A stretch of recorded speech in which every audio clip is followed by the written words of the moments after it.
this gentleman's up again for the general category finalist. We have Mihkel, CEO of Realeyes, and Jim Hodgkins, Managing Director for Marketing Services of VisualDNA from the UK.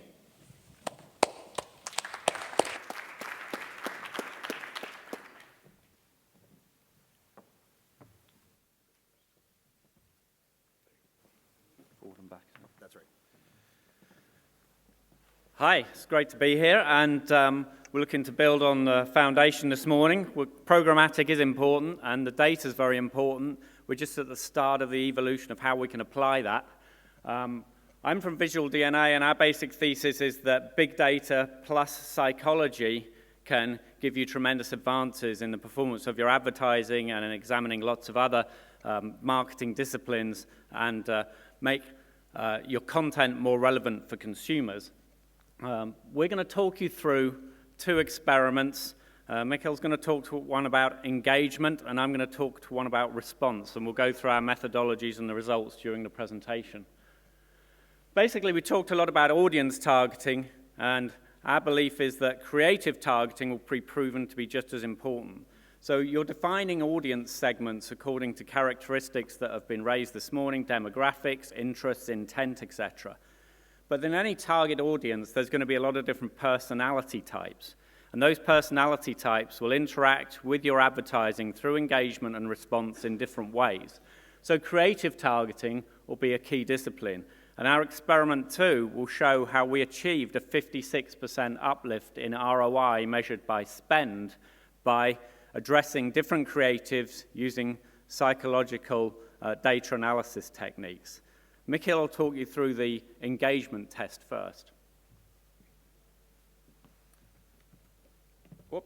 First, we're really happy to work with VisualDNA because we're both built on the same foundation that most human behavior, and hence any marketing goal, is driven by emotions. So as we already spoke, what we built at Realeyes is a platform that can measure what people feel when they watch videos based on their facial expressions. And the audiences, they watch the videos on their own device normally, and they share their emotions by allowing access to their webcam. And these emotions, maximizing emotions, has been crucial for successful advertising, and brands have known that for a long time intuitively. What's changed now is that the new tech has made it a very practical, everyday tool to actually drive the ROI, whether you're maximizing view-throughs, conversions, brand lift, ultimately sales. The proof is building up very quickly how emotion targeting is actually helping you to get there, and happy to share some of our latest findings here today. But if we can switch to the video now, first, can we play the video? Quick sense of the type of without audio, if possible. Thank you. To give you a sense of the data that we work with, and what you see here is that people generally engage with that Bud Light ad. They like it, as you see by this engagement trace there of people watching the video. But what we've learned already from our experience is that different people react very differently to content. And that now we can understand that much better through the complementary methods of VisualDNA and Realeyes. And here also, if you see now when we split the response by personality types of the extrovert people and introvert people, you see that the extroverts respond much more strongly than the introverts do. And that is important because it gives us a building block to identify new audience segments that is more profitable to invest in. So to summarize, as you saw, if we go back to the slides, that the audience segments responded very differently to this content. And that means that the message that we should send to those segments should also be different. And that's basically what we're talking about here today, because that's what we've seen at Realeyes, having done now over thousands of video campaigns and optimized them. We consistently see that when you focus on the audience segments that respond the best, they actually help you drive the hard ROI. And I'll hand back over to Jim now to show you the exact numbers of how it worked out here. Thank you. So that was test 1, and as Mihkel said, if Realeyes get engaged earlier, then we could create, for example, different videos. That was one video. VisualDNA's methodology, and in that, everybody who saw the video took a VisualDNA survey so we could work out their personality type. So we have survey responders on the left there, individuals who we work out using our great team of in-house psychologists. We work with Cambridge University and UCL in London to classify people based on the big 5 psychological types, which I'll talk more about. We look at the demographics, interest, intent, and also the personality of people, and we build a panel which is about 500,000 strong for the UK and sizable in other markets, especially the US. Now, we get those responses individually, and then for advertisers, we build those up using our big data network and doing a lot of lookalike modeling so we can find those audiences at scale. And we work with over 80 of the top 100 UK advertisers in some way. So that's how we built the data, and using our data network of psychological data, oh, wow, this is super responsive.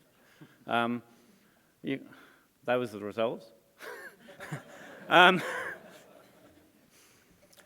So what we've done is divide people in openness and extroversion indices here. And what we actually did was have our psychologists use the same offer across some a beauty campaign, 4 different segments here, high and low for extroversion, high and low for openness. We targeted over 2 million impressions at least to every one of those 4 segments, and altogether got 1,000 plus purchases. So it's a fairly well-scaled test. And basically the images and the copy seen here, if you're, for example, a low extrovert, also known as an introvert, then if you go for a softer sell, have that person, here they are looking in the mirror applying makeup, then they're going to be much more engaged and responsive to an ad that shows a group situation. Really, the engagement is, as you saw in the video, big party scene puts introverts off. So in terms of the results, then high openness, we got an uplift, but it wasn't that significant.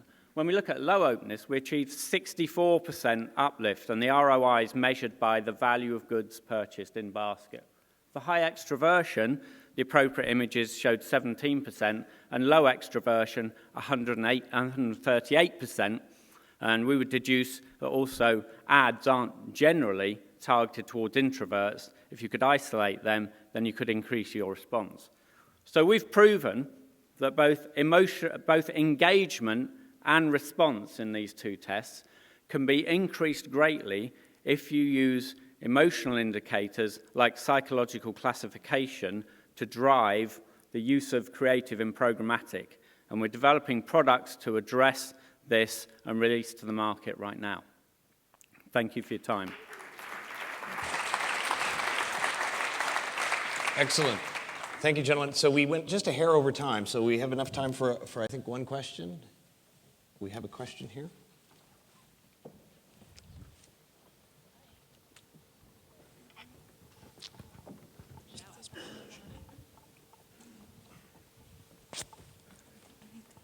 You can shout it and we'll repeat it if you want. Yes, so I'm curious if you tried this in other categories other verticals, for example, travel for introverts, or? Have we tried it in other categories, such as travel was the question. Do you want to go first on the engagement stuff? Well, emotional engagement, yes, that varies a lot, in terms of the verticals, and the overall levels of engagement also are quite different for like cars and retail, of course. But we haven't done a sort of a full ROI test in other verticals yet together. No, we're not in combination, but we have some great plots actually for how the psychological types vary in their influence compared to demographics and behavior for grocery retail, for fashion, for beauty, and for some other categories. The extent to which they determine outcomes varies by category, but we haven't found a category where it doesn't provide significant uplift. Thank you. That was what I was getting at. If it's universal, sounds like it would be. All right. Thank you very much, gentlemen. One more round of applause for... Excellent.